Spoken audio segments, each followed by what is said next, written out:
Good morning everyone.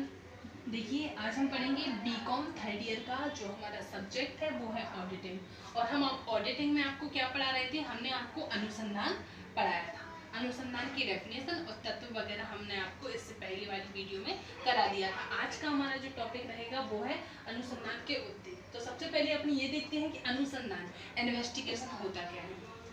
देखिए, किसी विशेष उद्देश्य की पूर्ति हेतु जब खातों की एक गहन जांच की जाती है, गहराई से जांच की जाती है, तो क्या होता है, उसका अनुसंधान होता है, उसको इन्वेस्टिगेशन कहते हैं। जैसे लाभानी खाता हुआ, आर्थिक चिट्ठा हुआ और भी अकाउंट हुए जो एक व्यवसाय से संबंधित होते हैं, लेकिन किसी विशेष उद्देश्य की पूर्ति के लिए। हालांकि अंकेक्षण में भी यही कार्य होता है, अंकेक्षण में भी खातों की जांच की जाती है, लेकिन इन्वेस्टिगेशन अनुसंधान में क्या होता है, खातों की किसी विशेष उद्देश्य के लिए उसकी गहन जांच की जाती है।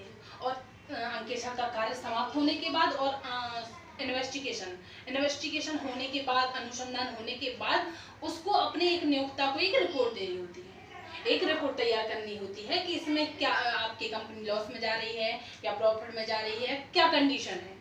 तो उसके संबंध में एक रिपोर्ट भी प्रदान करनी होती है जो कि वह अपने नियोक्ता को देता है। तो अनुसंधान क्या होता है, जब खातों की या व्यवसाय की एक गहराई से गहन जांच की जाती है तो उसे हम अनुसंधान कहते हैं। अब हम पढ़ेंगे अनुसंधान के उद्देश्य। तो सबसे पहले अनुसंधान के उद्देश्य क्या है। पहला उद्देश्य हमारा क्या है, अनुसंधान चालू व्यवसाय की क्रय करने पर आवश्यक सूचनाएं प्रदान कराना।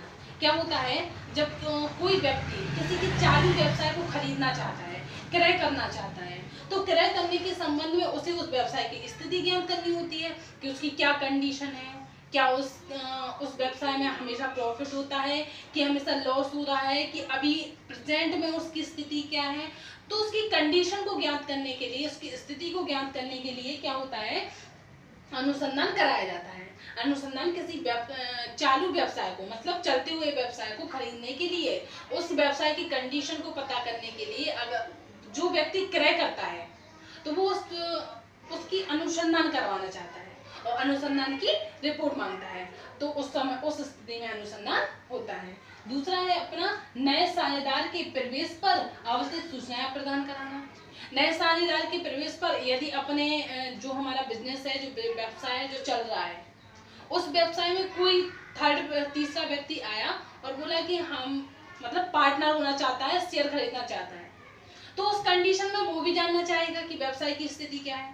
तो उसका एक उद्देश्य हो गया कि वो नया साझेदार बनने वाला है, तो किसी विशेष उद्देश्य के लिए अनुसंधान कराया जाता है। अब उसका भी उद्देश्य है कि वो साझेदार बनना चाहता है, तो उसको भी व्यवसाय की कंडीशन का पता करना जरूरी होता है ना। वो भी चाहता है कि व्यवसाय की कंडीशन क्या है, क्या इस व्यवसाय में हमेशा प्रॉफिट होता है या लॉस होता है, तो उस समय अनुसंधान कराया जाता है। एंड नेक्स्ट अपना अंश खरीदने के समय सूचना प्रदान करना।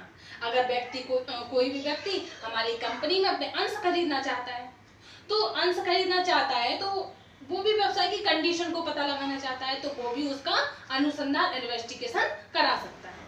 एंड नेक्स्ट है अपना निरंतर हानि होने पर।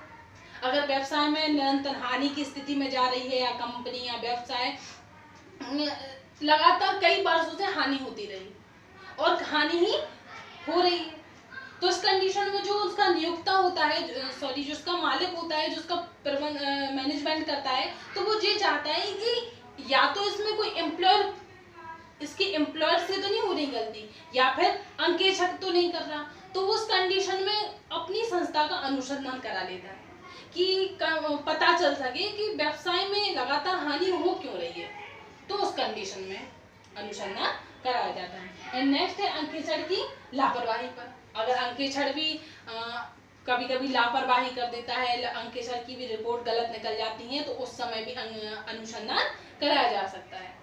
ऐसा बहुत बार होता है कि जो अंकेक्षक होता है उससे भी गलतियां हो जाती हैं, उनसे भी जो जांच है, रिपोर्ट है, गलत हो जाती हैं, तो उस समय भी उसका इन्वेस्टिगेशन कराया जा सकता है। तो क्या है, ये है अनुसंधान के उद्देश्य। कौन कौन से हैं। पहला है किसी चालू व्यवसाय के क्रय करने पर आवश्यक सूचनाएं प्रदान करना।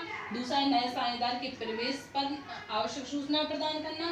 नेक्स्ट है अंश को खरीदते समय उसकी सूचनाएं प्रदान करना। नेक्स्ट है निरंतर हानि होने पर, अगर लगातार हानि हो रही है उस समय भी अंकेचर हो सकता है। और फिर है अंकेचर की लापरवाही पर, कभी कभी ऐसा होता है कि अंकेचर भी लापरवाही कर देते हैं, उस समय भी इन्वेस्टिगेशन कराया जा सकता है। अब आप लोग ये नोट कर लीजिए।